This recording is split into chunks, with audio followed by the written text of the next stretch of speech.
परम पावन परम आराध्य प्रातः स्मरणीय आचार्य श्री महाश्रमण जी के चरणों में सत सत नमन करते हुए हम आज प्रातः का ये विशेष वेबिनार प्रारंभ कर रहे हैं। तिरुपति वंदना। वंदे अरहं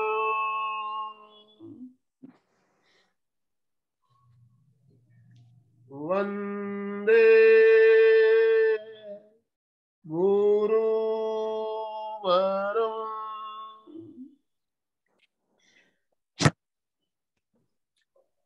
वंदे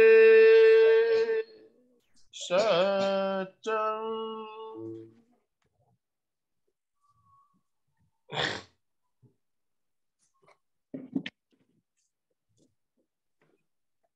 सभी साधक साधिकाओं को जय जिनेन्द्र, सुप्रभात, गुड मॉर्निंग।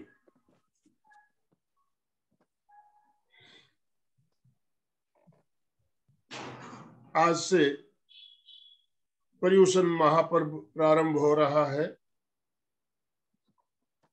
पर्युषण की महिमा कितनी ज्यादा है, अभी हम गीत सुन रहे थे, गीत में हम जान रहे थे पर्युषण कितना हमारे लिए एक महत्वपूर्ण और सबसे जैन धर्म में सबसे बड़ा पर्व बताया गया पर्युषण।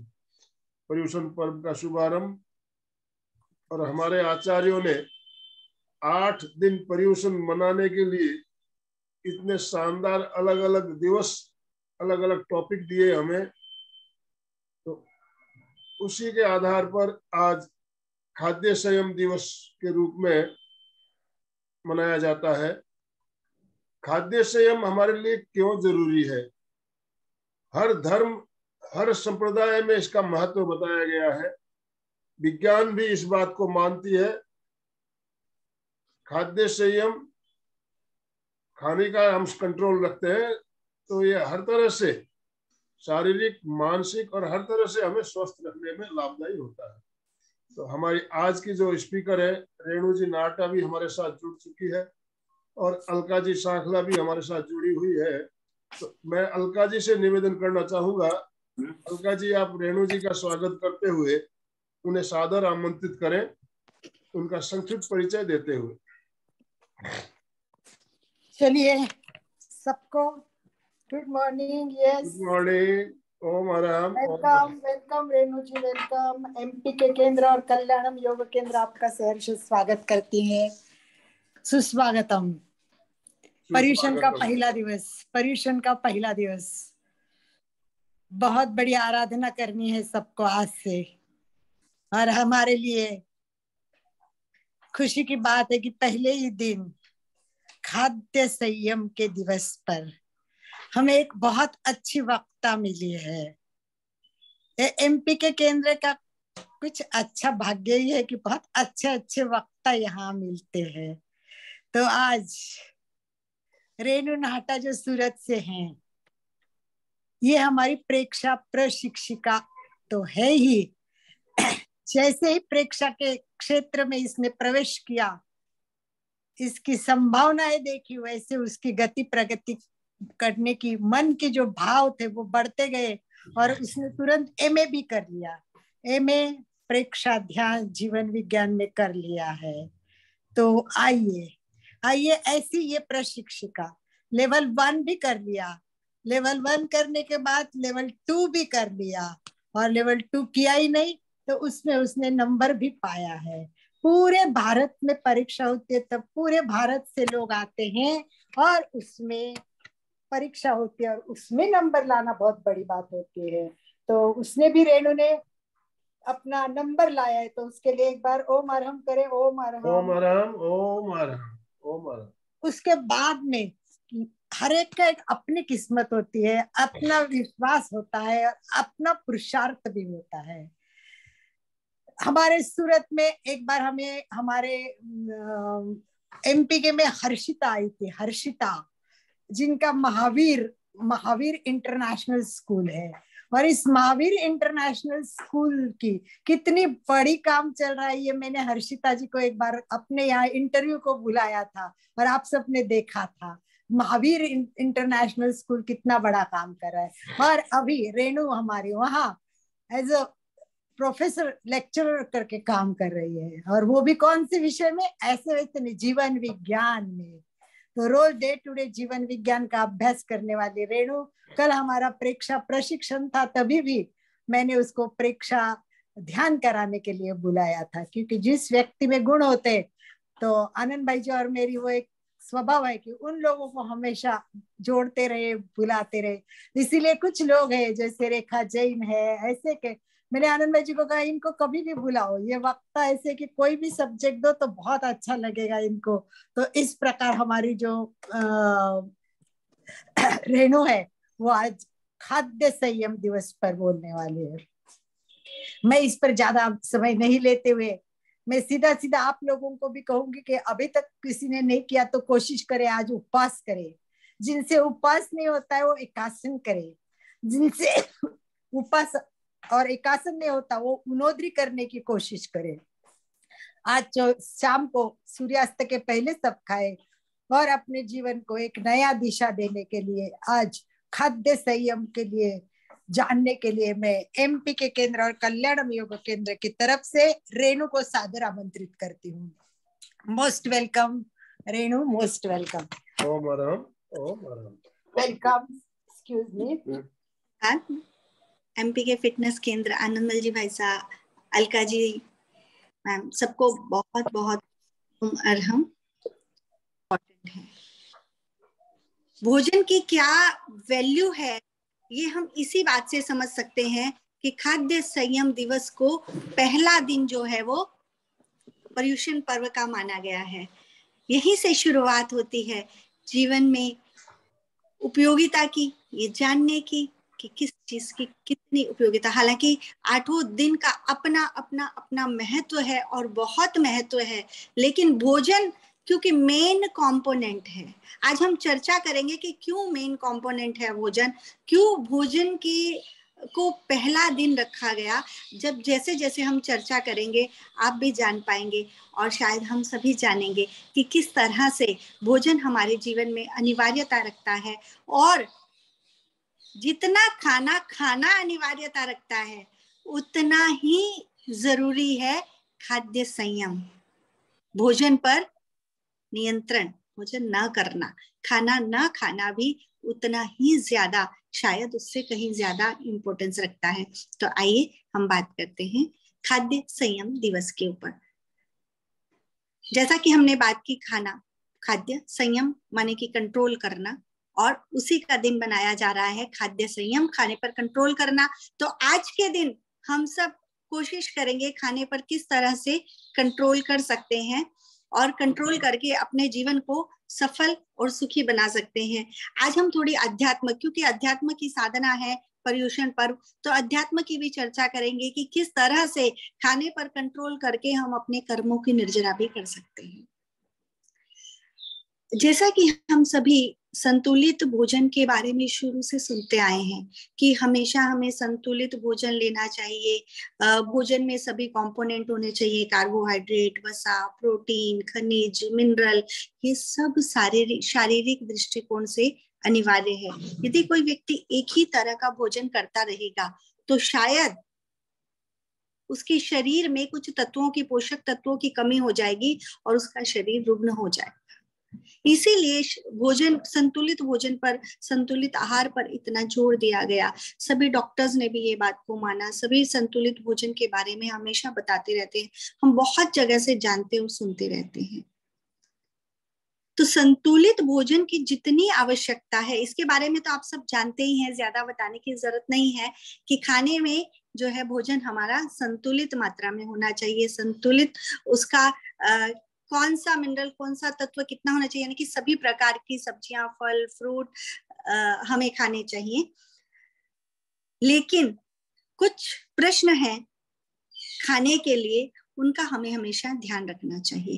पहला, भोजन कब खाएं, दूसरा कहाँ खाएं, तीसरा कितना खाएं, कैसे खाएं और क्यों खाएं। जब भी हम भोजन करें तो हमें इन प्रश्नों का उत्तर जरूर ढूंढना चाहिए, या उन प्रश्नों के हिसाब से हमें अपना भोजन करना चाहिए। तो पहला है कब खाएं।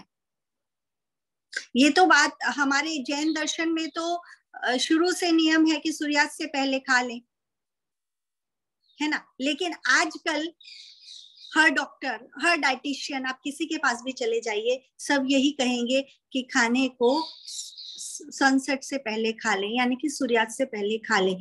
सूर्यास्त से पहले भोजन करने से क्या होता है, क्योंकि हमारा जो पाचन संस्थान है वो सूर्यास्त के बाद जो है मंद पड़ जाता है, भोजन पचाने की क्षमता उसकी इतनी नहीं रहती, और जब भोजन पचाने की क्षमता घट जाएगी तो नेचुरल है कि ये भोजन जो हमारे शरीर में पड़ा रहेगा वो धीरे धीरे सड़न पैदा करेगा और कई बीमारी और कई बैक्टीरिया को उत्पन्न कर हमारे शरीर को रुग्णावस्था में पहुंचा देगा। दूसरी बात, भोजन कहाँ करें, भोजन करने की जगह, इसका भी हमें बहुत ध्यान रखना चाहिए। कई लोग कहीं भी किसी भी जगह बैठकर खाना खा लेते हैं, तो हमें एटलीस्ट ये ध्यान रखना चाहिए कि वो जगह साफ सुथरी, क्लीन हो। जहां तक हो सके हमें सही तरीके से बैठकर ही भोजन करना चाहिए। कितना करें, इस पर तो बहुत चर्चा हो सकती है कि कितना भोजन खाएं, हम आगे आगे इस पर चर्चा करते रहेंगे। पर शॉर्ट में मैं इतना कह दूं कि हमारे शरीर में आवश्यक पोषक तत्वों में जितना हम अनाज खाते हैं, फल, फ्रूट, सब्जियां लेते हैं, उतना ही महत्व हवा का है और उतना ही महत्व पानी का है। तो हमारे पेट में हम ये सोचते हैं कि खाली खाने जितनी जगह है, खाली हम जो अनाज है, सब्जियां हैं, फल फ्रूट है वो खा ले, उतना नहीं है। अगर 50% महत्व उस भोजन का है ऊर्जा बनाने में, तो 50% महत्व 25% पानी का और 25% हवा का है जो हम सांस लेते हैं। तो पेट में उतनी जगह छोड़ना आवश्यक है। हम जो फुल पेट भर के खा लेते हैं, तो हमें पानी और हवा के लिए भी जगह छोड़ना आवश्यक है। तो कितना खाएं, इस बात का बहुत ध्यान रखना जरूरी है। कैसे खाएं ये तो बताने की जरूरत नहीं है, आप सभी प्रबुद्ध हैं, जानते ही हैं कि धीरे धीरे चबा चबा कर भोजन खाना चाहिए, या कहें हम भोजन को पीना चाहिए। जितनी जितनी लार जो है वो भोजन के साथ जाएगी, पाचन शक्ति हमारी उतनी ही अच्छी होती जाएगी। और कैसे खाएं, एक तो चबा चबा कर खाएं। दूसरी बात जो हमें भोजन करते समय बहुत ध्यान रखना है वो है भावना। कैसी भावना से हम भोजन खा रहे हैं?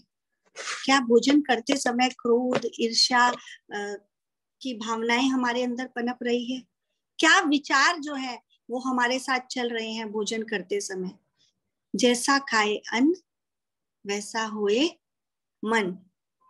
तो अन्न जैसा है, यानी कि जितना फूड है उससे जैसे जैसे न्यूरोट्रांसमीटर बनेंगे वैसी वैसी हमारी भावनाएं बनेगी। लेकिन भोजन करते समय हम जो भावना करते हैं वो भावना का प्रभाव हमारे भोजन रस के साथ पड़ता है और उसी से हमारे शरीर में आगे न्यूरोट्रांसमीटर्स बनते हैं। तो भोजन खाते समय हमें भावनाओं का बहुत बहुत बहुत अधिक ध्यान रखने की जरूरत है। भोजन बनाते समय भी भावनाओं का होना, अच्छी भावनाओं का होना, प्रेममय भावनाओं का होना बहुत ही आवश्यक है। तो हम जैसी भावना करेंगे वो भोजन हमें वैसा ही फल प्रदान करेगा। क्यों खाएं? ये बात पर विचार अवश्य करना चाहिए कि हम भोजन क्यों करते हैं, उसका कारण क्या है। अब सभी कहेंगे ये कोई बात विचार करने की थोड़ी है, भोजन नहीं करेंगे तो शरीर कैसे चलेगा?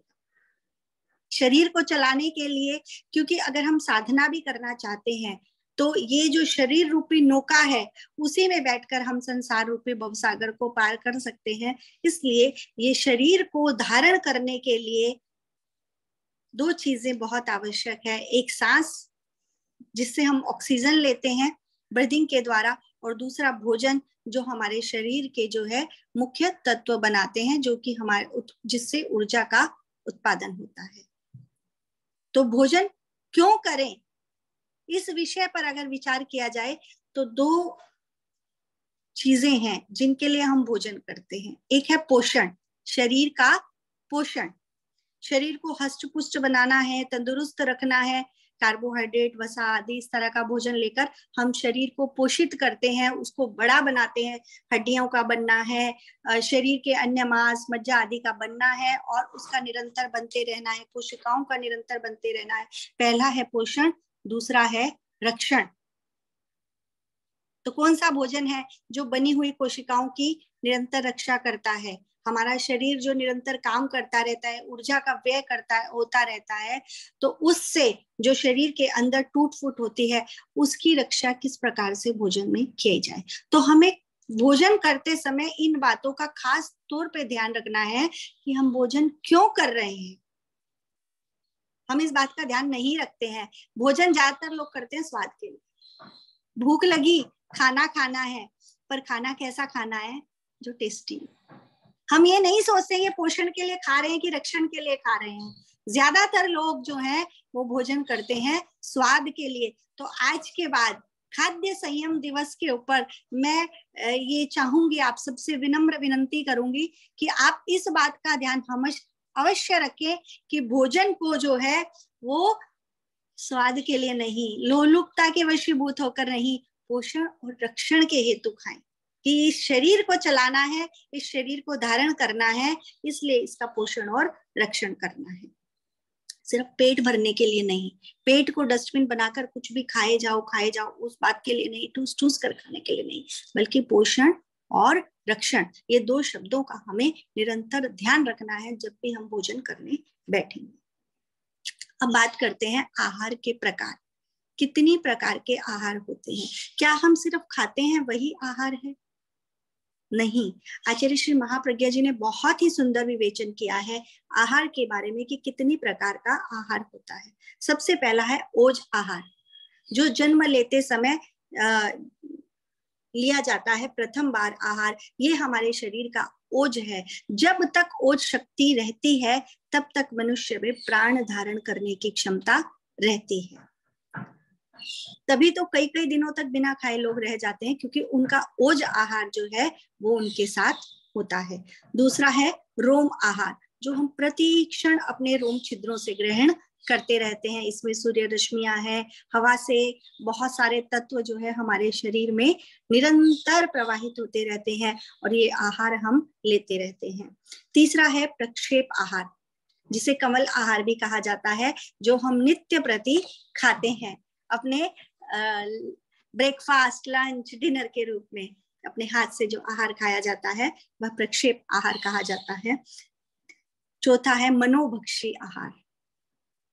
मनोभक्षी आहार क्या है? ये प्राय एक साधना के द्वारा प्राप्त किया जाता है। इसमें आहार प्रक्षेप आहार करने की आवश्यकता नहीं होती है, सिर्फ मन किया कि ये खाना है और पेट भर जाता है, तो ये तो सिर्फ साधना के द्वारा प्राप्त होता है। तो इसमें से 3 आहार जो है, पहला ओज आहार, दूसरा रोम आहार। रोम आहार के लिए हमें स्वस्थ वातावरण में रहना है, प्रदूषण रहित वातावरण में रहना है, इतना हम कर सकते हैं।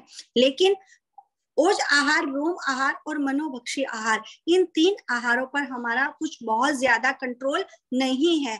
लेकिन प्रक्षेप आहार, कमल आहार पर हमारा कंट्रोल है। उसको हम अपने हिसाब से कर सकते हैं, चला सकते हैं।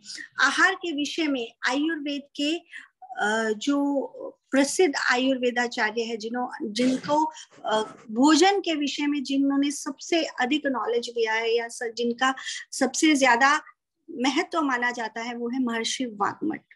उन्होंने कहा कि भोजन कैसा खाना चाहिए, तो उन्होंने कहा कि हितभुक, ऋतभुक, मितभुक, हितकारी भोजन खाना चाहिए। हितकारी कैसा? जो आपकी शरीर की प्रकृति के हिसाब से, वात पित्त कफ कैसी हमारी प्रकृति है उसकी हमें पहचान करनी चाहिए और उसी के अकॉर्डिंग, उसी के हिसाब से हमें भोजन खाना चाहिए। मित भूख, परिमित मात्रा में खाना चाहिए, जितनी शरीर को आवश्यकता है। ये तो हम शुरू से सुनते ही आ रहे हैं कि भोजन बहुत ज्यादा नहीं करना चाहिए, आज भी हम इसी पर चर्चा कर ही रहे हैं साथ साथ। तो मित भूख, एक परिमित सीमित मात्रा में हमें भोजन करना चाहिए।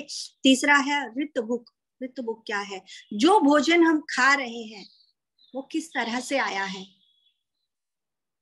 क्या वो किसी अनैतिक कारण से, अनैतिक साधनों से हमारे पास आया है, क्या किसी का शोषण करके आया है? क्योंकि यदि किसी के शोषण से और गलत काम से, अनैतिक आचरण से जो भोजन हम खाते हैं, आया हुआ पैसे से भोजन जो हम खाते हैं, वो भोजन जो है वो हमें उतना सत्व प्रदान नहीं कर पाता, क्योंकि उसमें दूसरों की शोषण किया रहता है। तो उसकी वजह से है हमें उतना स्वास्थ्य की प्राप्ति नहीं होगी, या जो हम चाहें उसकी प्राप्ति नहीं होगी। तो ऋत भूख का भी बहुत ध्यान रखना। हित भूख, मित भूख तो फिर लोग ध्यान रखते हैं, ऋत भूख का ध्यान नहीं रखते हैं। तो आज के दिन हमें ये भी पर्युषण पर्व है और इसमें हम यही साधना करते हैं कि हमारे द्वारा जाने अनजाने भी किसी का बुरा ना हो, किसी का गलत ना हो, किसी का मन ना दुखे। तो हमें इस बात का ध्यान रखना है कि हम जो भोजन खा रहे हैं वो ऋत भूख है। इस बात का परिवार के सदस्यों के साथ बात करके हमें बहुत ध्यान रखने की आवश्यकता है। मेडिकल साइंस भोजन के बारे में क्या कहती है? हमने अभी बात की न्यूरोट्रांसमीटर्स की। डॉक्टर्स ने जहां तक ध्यान दिया है वो इसी बात की ओर ध्यान दिया है कि हमारा स्वभाव जो है, हमारा शरीर तो चलता ही है, शरीर के पोषण और रक्षण की बात तो की ही है हमने। हमारा जो स्वभाव है, हमारे जो भाव है, हम किसी मनोचिकित्सक के पास अगर आप जाते हैं तो वो तुरंत आपके स्वभाव को देखकर समझ लेगा कि आप भोजन कैसा करते हैं। स्वभाव आपका चिड़चिड़ा है, स्वभाव आपका क्रोधी है, स्वभाव आपका शांत है, किस तरह का स्वभाव है वो हमारे भोजन से, जैसा हम भोजन करते हैं। यदि हम बहुत ज्यादा ही तामसिक भोजन करते हैं, राजसिक, तामसिक और सात्विक के बारे में, भोजन के बारे में आप सबने सुना ही है, तो जिस प्रकार का हम भोजन करते हैं उसी प्रकार का हमारा स्वभाव जो है वो बनता जाता है और उसी के हिसाब से हम आचरण करते हैं। क्योंकि मेडिकल साइंस के हिसाब से जैसा हम भोजन करेंगे उसी प्रकार के, जैसे कहते हैं ना, जैसा बीज बोओगे वैसा ही फल मिलेगा, है ना। आग का बीज बो के आम का फल पाना चाहे तो कैसा होगा? हम भोजन तो कैसा ही करते हैं और हमारे स्वभाव को शांत रखना चाहते हैं। हम चाहते हैं कि हमें क्रोध ना आए, हम चाहते हैं कि हमें जो है चिड़चिड़ापन ना हो, अवसादग्रस्त ना हो, हम दुखी ना हो, हमेशा हमेशा अच्छे रहें। तो हमने भोजन कैसा खाया? क्या हमने ऐसा भोजन खाया है? नहीं। हमने जब बीज तो आग का बोया है तो आम के फल की हम कामना कैसे कर सकते हैं? तो जैसे हम भोजन करेंगे वैसे न्यूरोट्रांसमीटर बनेंगे। तो हमें इस बात का बहुत बहुत बहुत ध्यान रखना है कि हमारा भोजन तामसिक है, राजसिक है कि सात्विक है, किस तरह का है। ठीक है, तो हम भोजन कितना खाएं, कैसे खाएं, क्यों खाएं, इस बारे में हमने बहुत सारी चर्चा की और बहुत सारी चर्चा निरंतर करते रहते हैं। लेकिन पर्युषण पर्व है तो अध्यात्म शास्त्र के हिसाब से, अध्यात्म के हिसाब से हमें भोजन क्यों करना चाहिए, कैसा करना चाहिए। तो आचार्य श्री ने आहार के बारे में बताया, आहार संयम, उपवास और उनोदरी। आहार संयम यानी कि भोजन का संयम करना है, ध्यान रखना है। उपवास करना क्यों आवश्यक है, इसके बारे में हम थोड़ी सी बात करेंगे। उनोदरी क्या है, भूख से कम खाना, दैट इज उनोदरी। इसमें वृत्तिक संक्षेप भी आता है। जो आज के दिन हम खाद्य संयम दिवस को कई लोग द्रव दिवस भी मानते हैं कि कितने द्रव, जितने हम कम वृत्ति संक्षेप करें, उसको छोटा करें कि हम जो सामने आया खा लिया, जो सामने आया खा लिया, उसकी बजाय हम ये सोचे कि हम आज 3 द्रव ही लेंगे, हम 5 द्रव ही लेंगे, 9 द्रव ही लेंगे। तो ये वृत्ति संक्षेप है। इसके बाद रस परित्याग, विभिन्न रस जो हैं उसमें से कुछ रसों का हम परित्याग कर खाद्य संयम कर सकते हैं, अपने ऊपर कंट्रोल कर सकते हैं। अब आप कहेंगे कि ये कंट्रोल क्यों करना, इस कंट्रोल की आवश्यकता क्या है, जरूरत क्या है? जी हाँ, तो हमारे पुराने अर्जित बुरे संस्कारों की निर्जरा, शोधन और परिष्कार करने के लिए हमें खाद्य संयम करना आवश्यक है। हम सभी कर्म के बारे में जानते ही हैं कि ये कर्म है तभी ये जीवन चक्र चल रहा है। हमारी साधना का मूलभूत आधार जो है वो यही है कि हमें मोक्ष प्राप्ति करनी है। भले ही आज आसान नहीं है, हमें ये भी पता है कि अभी मोक्ष प्राप्ति नहीं होगी, पर कर्मों की निर्जरा तो कर सकते हैं। उन्हें क्षीण करते हुए हम आगे तो बढ़ सकते हैं। तो उन्हें क्षीण करने के लिए, कम करने के लिए हमें किसको क्षीण करना है? अपने पुराने अर्जित बुरे जो संस्कार हैं उनको कमजोर करना है। उनको कमजोर करने के लिए हमें, उनको तोड़ने के लिए, उन बने हुए संस्कारों को तोड़ने के लिए हमें कुछ तो टूल्स चाहिए।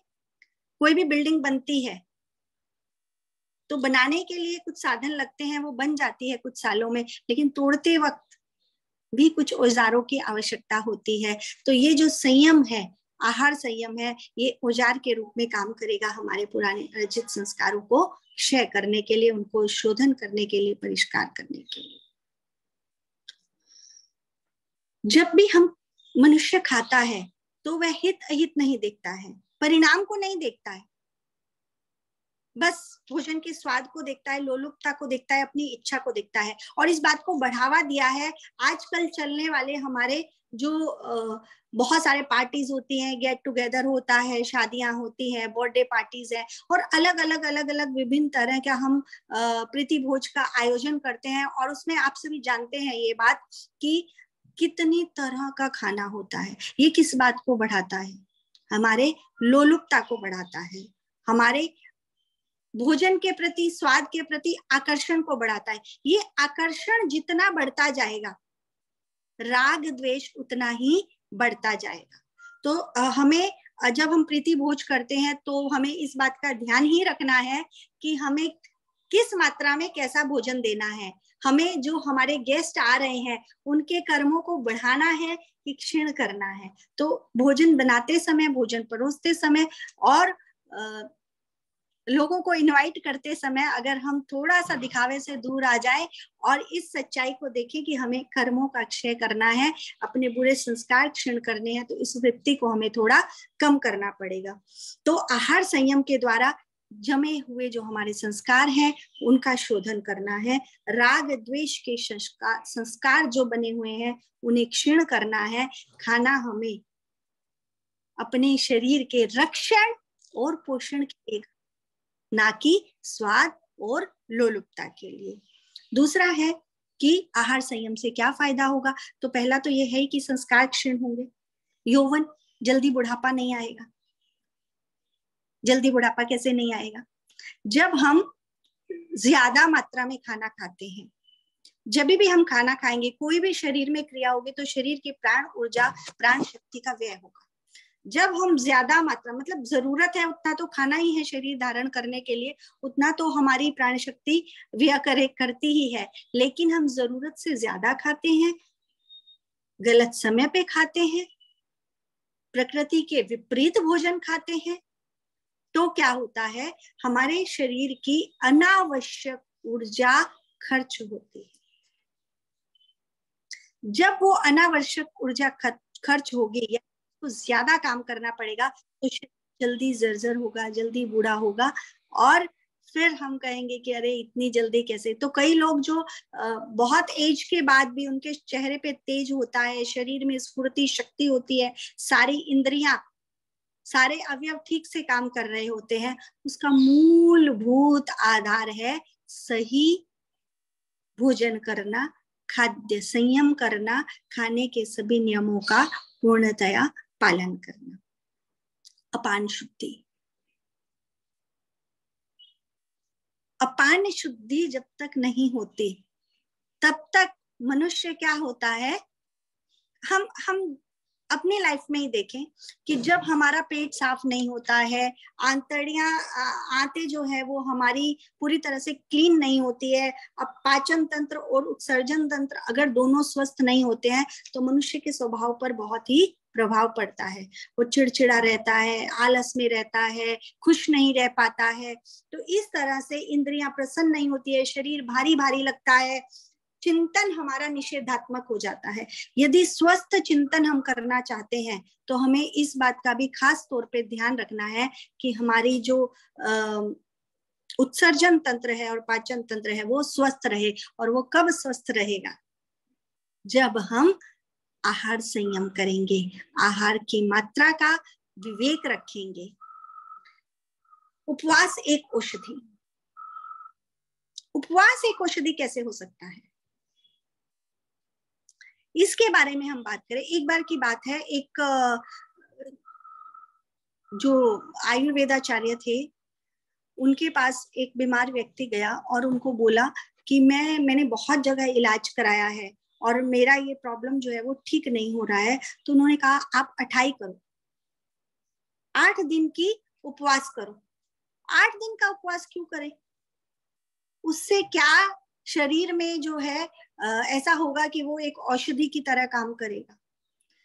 क्योंकि हम जब निरंतर खाते रहते हैं तो शरीर की ऊर्जा निरंतर व्यय होती रहती है। इसके साथ साथ कुछ हानिकारक तत्व जो है वो हमारे शरीर में प्रवेश करते रहते हैं, विजातीय तत्व जो है वो प्रवेश करते रहते हैं। तो उन विजातीय तत्वों का निष्कासन होता है।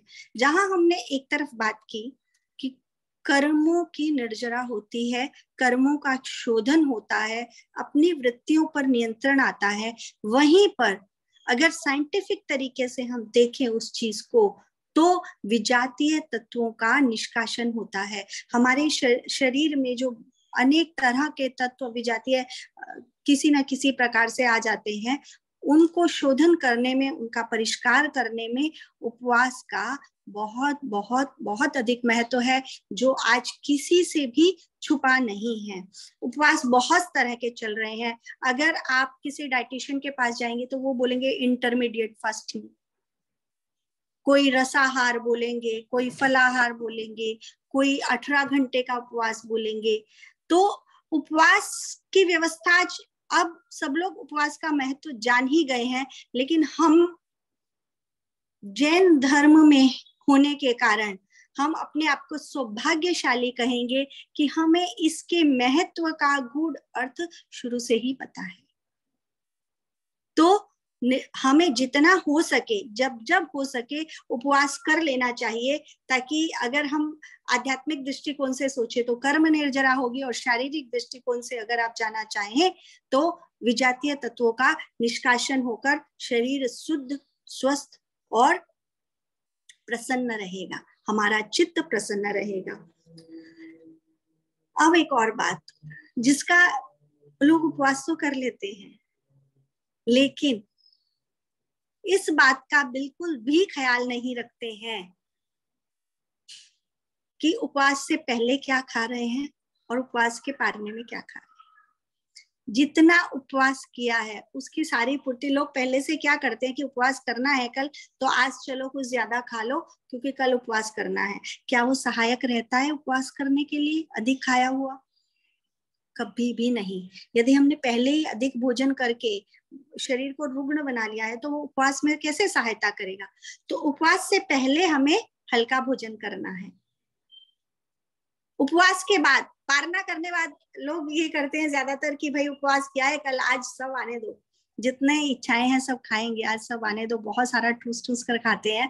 तो उपवास के पारने में भी हमें ये विशेष ध्यान रखना है, क्योंकि फिर जो हमारा लक्ष्य था वो पूरी तरह से, उपवास तो कर लिया लेकिन जो लक्ष्य था वो पूरी तरह से समाप्त हो गया। हमें लक्ष्य की, तो उपवास तो करते हैं लेकिन उसका कोई फल नहीं मिलता। फल कैसे मिलेगा? है ना, वो एक कहानी थी ना कि पापड़ बनाए और बनाने के बाद उसमें लास्ट में पानी डाल दिया, तो हाँ उन सारी मेहनत की और मेहनत करके उसको खत्म कर दिया। तो उपवास के पारने में भी हमें इस बात का बहुत ध्यान रखना है कि हमें सात्विक भोजन खाना है, परिमित मात्रा में खाना है, सीमित मात्रा में खाना है। ऐसा ना हो कि उपवास करने के बाद पारना करते समय भी हम जो है ध्यान ना रखें। इस बात के लिए हमारे घर में हमारे जान पहचान के मित्रों को हमें प्रेरित करना है और उन्हें इसके महत्व को बताना है। तो खाद्य संयम से क्या क्या निष्पत्तियां हुई? पहला, शारीरिक, मानसिक और भावनात्मक स्वास्थ्य की प्राप्ति हुई। इसके साथ साथ आध्यात्मिक स्वास्थ्य की हमें प्राप्ति होती है। अहिंसा, अहिंसा के मार्ग पर हम आगे बढ़ते हैं। कैसे? शाकाहार, जैन धर्म में तो वैसे तो हमारे भारत में ज्यादातर शाकाहार ही चलता है, पर काफी लोग आजकल मांसाहार को महत्व देने लग गए हैं। तो मांसाहार से जो है हिंसा बहुत अधिक होती है, तो मांसाहार का पूर्णतः निषेध करना चाहिए। वो हमारे शरीर के लिए आवश्यक भी नहीं है। इस पर चर्चा की जाए तो एक बहुत बड़ी चर्चा हो सकती है। मनुष्य के लिए मांसाहार बना ही नहीं है, मनुष्य के शरीर के लिए। तो मनुष्य को शाकाहार ही करना चाहिए। और हम जब खाद्य संयम करते हैं, सात्विक भोजन करते हैं, तो उसमें ऑटोमेटिकली शाकाहार ही करते हैं। तो इससे हम नेचुरली क्या करते हैं? अहिंसा करते हैं और अहिंसा के मार्ग की ओर आगे बढ़ते रहते हैं। ब्रह्मचर्य, ब्रह्मचर्य की साधना इसमें कैसे होती है? जब हम भोजन के प्रति आकर्षण को, लोलुपता को कम करते हैं, तो उसी के साथ साथ हमारी वासना की वृत्तियां कम होती जाती है। जैसे जैसे वासना की वृत्तियां कम होंगी, राग द्वेष कम होगा, हम ब्रह्मचर्य की ओर आगे बढ़ते जाएंगे। आंतरिक वृत्तियों का शोधन होता है। हमने पहले ही बात की, जमे हुए जो संस्कार है वो उनका शोधन होगा, उनका परिष्कार होगा और वो धीरे धीरे धीरे धीरे क्षीण होते जाएंगे। सहिष्णुता का संवर्धन होता है। सहिष्णुता कैसे बढ़ती है? भूख प्यास की अनुभूति जो है वो हमारी क्षीण हो जाती है, कम हो जाती है, क्योंकि जैसे जैसे हम आहार संयम करना शुरू करेंगे हमें भूख कम लगने लग जाएगी। ऑटोमेटिकली आप देखेंगे कि आपकी भूख सहन करने की जो क्षमता है वो बढ़ती जाएगी। शुरू शुरू में तकलीफ होती है क्योंकि हमें आदत होती है। उस आदत को जब छोड़ेंगे तो शुरू शुरू में थोड़ी तकलीफ होगी, पर धीरे धीरे हमारी सहन शक्ति बढ़ती जाएगी, सहिष्णुता जो है वो हमारी बढ़ती जाएगी। ना केवल भूख प्यास की, हम अपने जीवन में भी ये नोटिस करेंगे कि हमारी सहिष्णुता की जो क्षमता है वो बढ़ती जा रही है। चेतना का विकास, सही निर्णय लेने की क्षमता का विकास होगा, चित्त शुद्धि होगी। नेचुरल है, राग द्वेष कम होंगे तो चित्त शुद्धि हो जाएगी, और जैसे ही चित्त शुद्धि होगी तो हमारी चेतना का विकास होगा। हम ये समझेंगे हम क्यों खा रहे हैं। मैं बार बार इस बात को आज दोहरा रही हूँ कि हमें खाते समय इस बात का ध्यान रखना है कि हम क्यों खा रहे हैं। स्वाद के लिए खा रहे हैं, शरीर के रक्षण के लिए खा रहे हैं, शरीर के पोषण के लिए खा रहे हैं, साधना करने के लिए खा रहे हैं, कर्म संस्कारों के निर्जरा के लिए खा रहे हैं। हमें इन बातों का खास खास खास तौर पे ध्यान रखना है कि हम क्यों खा रहे हैं। तो इस तरह से हम जब खाद्य संयम करते हैं तो कितना जो है उसका हमें लाभ मिल सकता है हमने जाना। तो मुझे आशा ही नहीं, पूर्ण विश्वास है कि आप सभी अपने जीवन में केवल पर्युषण पर्व भर के लिए नहीं, अपने जीवन भर के लिए इस बात का ध्यान रखेंगे। ओम अरहम। आनंदमल जी साहब, अगर 10 मिनट समय है तो हम सहिष्णुता की अनुप्रेक्षा कर सकते हैं। जी, एक चीज इससे पहले मैं और जोड़ना चाहूंगा, खाते समय हमें ज्यादा से ज्यादा मौन रहना चाहिए। तो मौन का भी महत्व खाद्य के साथ जोड़ा गया है, तो इसके बारे में थोड़ा सा प्रकाश डालेंगे। हमने भावनाओं की बात की कि खाते है, तो भावना के साथ ही ये बात बहुत आवश्यक है कि हमें मौन, क्योंकि जब हम बोलते हैं तो हमारे भाव बदलते रहते हैं। हम बात करेंगे तो हमारी भावनाएं जो है वो चेंज होती जाएंगी। तो उसी के हिसाब से पहला उसका रीजन ये है कि उसी के हिसाब से हमारे भाव बनेंगे। तो हमें बात नहीं करना चाहिए, जितना हो सके खाने के साथ पूरा ध्यान देके, पूरा उसके साथ हम कहें कि माइंडफुलनेस के साथ एक एक कोर को कैसे चबा चबा कर खा रहे हैं उस पर ध्यान देते हुए हमें भोजन करना चाहिए, बजाय दूसरी तरफ ध्यान देने के लिए। और अगर इसका साइंटिफिक एस्पेक्ट हम जानना चाहें कि साइंटिफिकली डॉक्टर्स इस बारे में क्या कहते हैं, क्यों मौन रखना चाहिए, तो खाना खाते समय जब हम बोलते हैं तो हमारे यहाँ 2 नलियां हैं, एक अन्न नली और एक श्वास नली। जब हम बोलते हैं तो वो श्वास नली के अंदर हमारा भोजन, दोनों नलियां पास पास जाती हैं, तो भोजन जो है वो कई बार, आपने नोटिस भी किया होगा कि कई बार खाना श्वास नली में चला जाता है जब हम बोलते हैं तो खाना खाते समय। तो वो खाना अगर श्वास नली में चला जाएगा तो हमारे स्वास्थ्य के लिए वो हानिकारक सिद्ध हो सकता है, क्योंकि फेफड़ों से वापस आने के लिए कोई भी जगह नहीं होती है। अन्न नली से तो भोजन ऊपर आ जाता है कई बार, पर फेफड़ों के अंदर कोई भी ऐसी जगह नहीं होती है। तो इसके लिए हमें दोनों ही ये बातें ध्यान में रखनी चाहिए, आध्यात्मिक दृष्टिकोण और वैज्ञानिक दृष्टिकोण, कि खाना खाते समय भावनाओं है उतना। ये 2 बात इसमें है। और जैसे रेणु जी ने बताया, 28 का महत्व भी बताया, और पर्युषण महापर्व 8 दिन की तपस्या बहुत से भाई बहन करते हैं, और इसका महत्व हमारे जैन धर्म में बहुत ज्यादा बताया गया है। 28 करने के लिए पर्युषण का समय बहुत ही उपयुक्त बताया गया।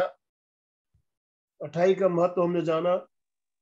और एक चीज और इसमें जोड़ना चाहता हूँ, प्रहर, खाना खाने के बाद 1 प्रहर तक कुछ नहीं खाना, ये हमारे आचार्यों ने हमें बताया है। तो इसके पीछे की बहुत एक अच्छा साइंटिफिक रीजन भी है। खाना हमने जो खाया उसके बाद में हमें 1 प्रहर 3 घंटा कुछ नहीं खाना चाहिए, ऐसा हमारे शास्त्रों में भी उल्लेख आता है। आजकल डॉक्टर लोग भी कहते हैं कि 2 खाने के बीच में गैप होना चाहिए ताकि हमारा भोजन अच्छे से पच जाए। तीसरी बात जो आज सबसे ज्यादा जरूरी है, आजकल की पीढ़ी, देखिए पहले तो हम लोग माँ के हाथ का बना खाना खाते थे, पत्नी के हाथ का बना खाना खाते थे, और आजकल हम क्या करते हैं, वेटरों के होटलों में जाते हैं, वहां हमें वेटर लोग परोसते हैं और हम खाना खाते हैं। ये जो हमारी एक युवा पीढ़ी जो है एक गलत रास्ते पे जा रही है, तो उसको भी हमें रोकना है। माँ के हाथ के खाने में और पत्नी के हाथ में खाने में जो प्यार मिला हुआ होता था, वो बेटर जो आज हमें खाना परोसते हैं होटलों में, वो काम मिल सकता है। और शुद्ध आहार भी नहीं मिलता है होटलों में।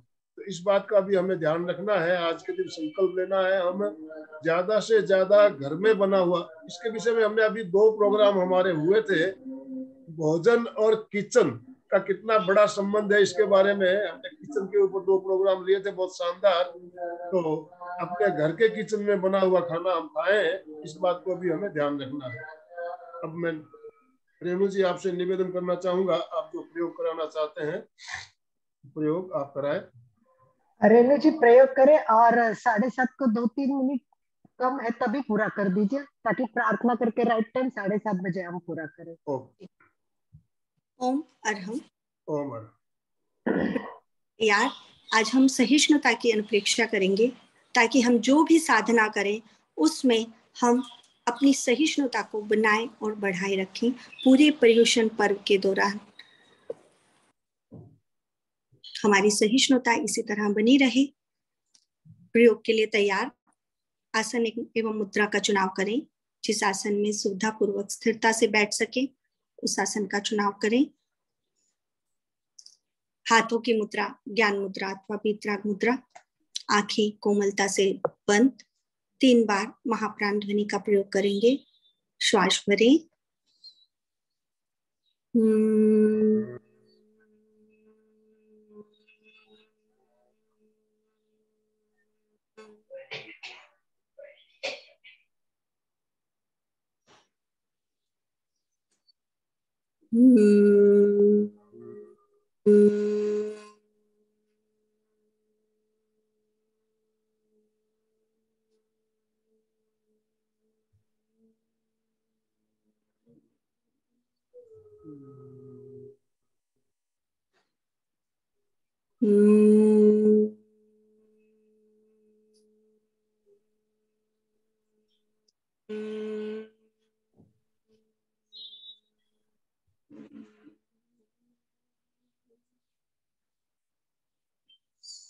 अनुभव करें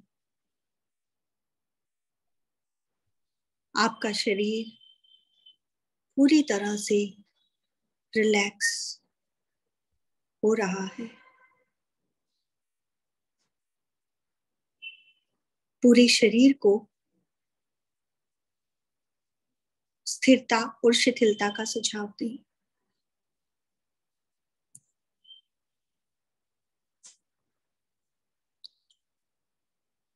प्रतिमा की भांति स्थिर रहे। कोई हलन चलन ना हो। पूरे शरीर को शिथिल करें। मांसपेशियों की पकड़ को ढीला छोड़ें। शरीर की पकड़ को ढीला छोड़ें।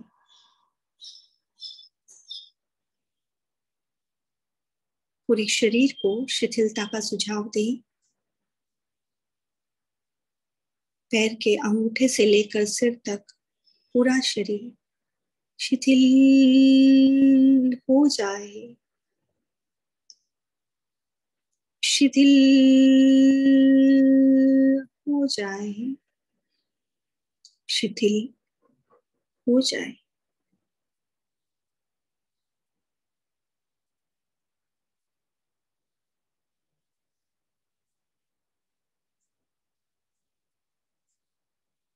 अनुभव करें पूरा शरीर शिथिल हो रहा है। शिथिल हो गया है। शिथिल हो गया है।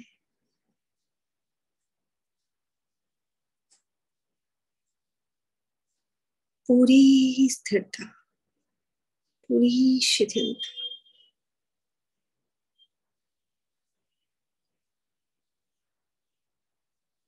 प्रयोग के अंत तक कायोत्सर्ग की यही मुद्रा बनाए रखें।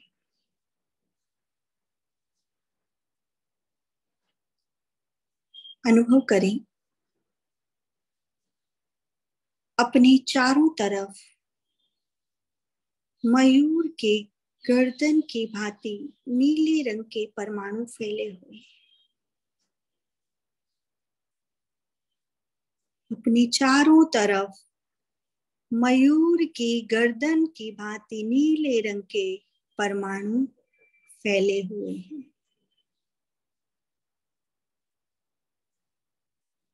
श्वास लेते समय अनुभव करें नीले रंग के परमाणु श्वास के साथ भीतर जा रहे हैं। नीले रंग का श्वास लें।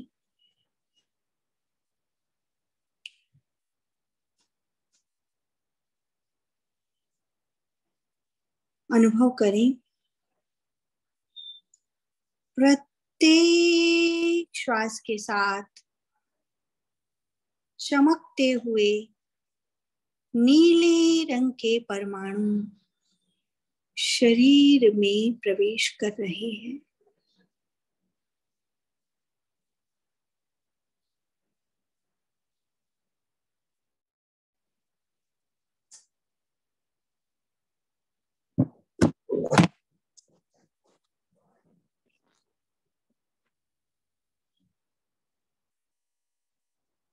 चित्त को विशुद्धि केंद्र कंठ के स्थान पर केंद्रित करें।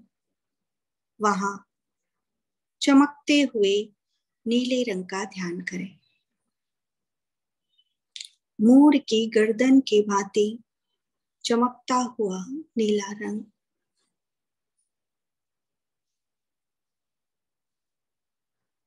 विशुद्धि केंद्र पर नीले रंग का साक्षात्कार।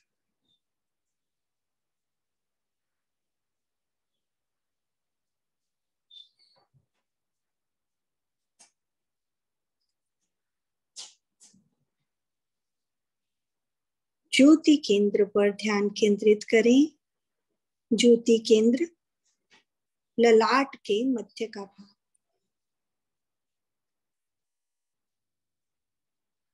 ज्योति केंद्र पर ध्यान केंद्रित कर अनुप्रेक्षा करें। सहिष्णुता का भाव पुष्ट हो रहा है। मानसिक संतुलन बढ़ रहा है। सहिष्णुता का भाव पुष्ट हो रहा है। मानसिक संतुलन बढ़ रहा है।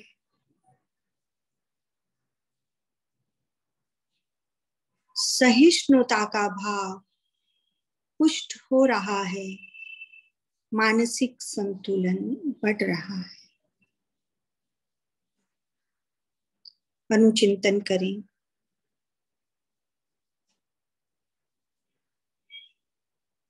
मौसम से उत्पन्न संवेदन मुझे प्रभावित नहीं करते।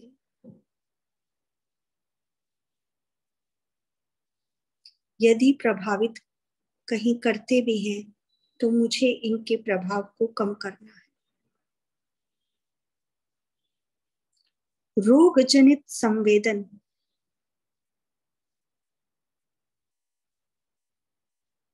यदि प्रभावित करते हैं तो मुझे उनके प्रभाव को भी कम करना है। सुख दुख के संवेदन के प्रभाव को कम करना है। अनुकूलता और प्रतिकूलता से उत्पन्न संवेदन को प्रभाव को कम करना है। विरोधी विचार, विरोधी स्वभाव, विरोधी रुचि से उत्पन्न हुए संवेदनों के प्रभाव को कम करना है।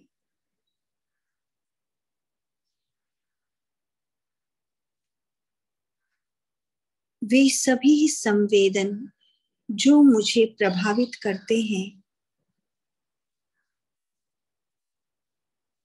मुझे उनके प्रभाव को कम करना है, क्योंकि यदि इनका प्रभाव बढ़ा तो मेरी शक्तियां क्षीण हो जाएंगी।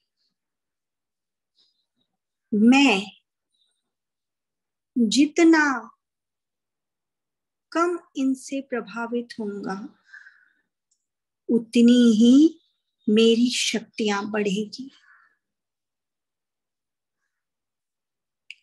इसलिए सहिष्णुता का विकास मेरे जीवन की सफलता का महामंत्र है। इसलिए सहिष्णुता का विकास मेरे जीवन की सफलता का महामंत्र है। 2-3 लंबे श्वास के साथ प्रयोग को संपन्नता की ओर लेके जाएंगे। 2-3 लंबे श्वास लें। दोनों हाथ आनंद केंद्र पर जोड़ें।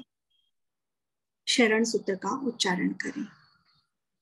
अर्हन्ते शरणं पवच्चामि, सिद्धे शरणं पवच्चामि, साहू शरणं पवच्चामि, केवलीपन्नतं धम्मं चरणं तव वचामि। दोनों हाथों की उष्मा आंखों पर ले, उंगलियों के छिद्रों से आंखों को टिमटिमा, उंगलियों के छिद्रों से रोशनी को भीतर आने दें और धीरे धीरे भूमि दर्शन करते हुए आंखें खोले। ओम अरहम। ओम अरहम। ओम। बहुत ही सुंदर प्रयोग और आहार संयम के ऊपर बहुत सुंदर जानकारी हमें मिली। आहार संयम, खाद्य संयम दिवस को हमें सही रूप से मनाना है। जो भाई बहन आज उपवास एकासन आदि करते हैं वो तो करें ही। अगर आप उपवास एकासन नहीं कर सकते तो कम से कम खाद्य द्रव्यों की सीमा आज के दिन हमें रखनी है। और हो सके तो पूरे 8 दिन हमें रात्रि भोजन तो खैर हम करते ही नहीं है, रात्रि भोजन नहीं करना है। द्रव्यों की सीमा ज्यादा से ज्यादा रखनी है। इन्हीं शुभ भावनाओं के साथ कृतज्ञोस्मि, हम सब गुरुदेव के आभारी हैं।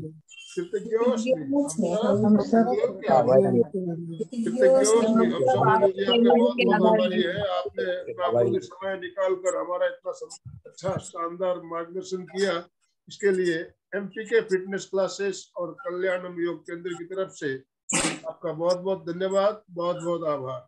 जो भी भाई बहन हमारे साथ जुड़े सभी का बहुत बहुत धन्यवाद, बहुत बहुत आभार। ओम अरहम। ओम ओम अरहम।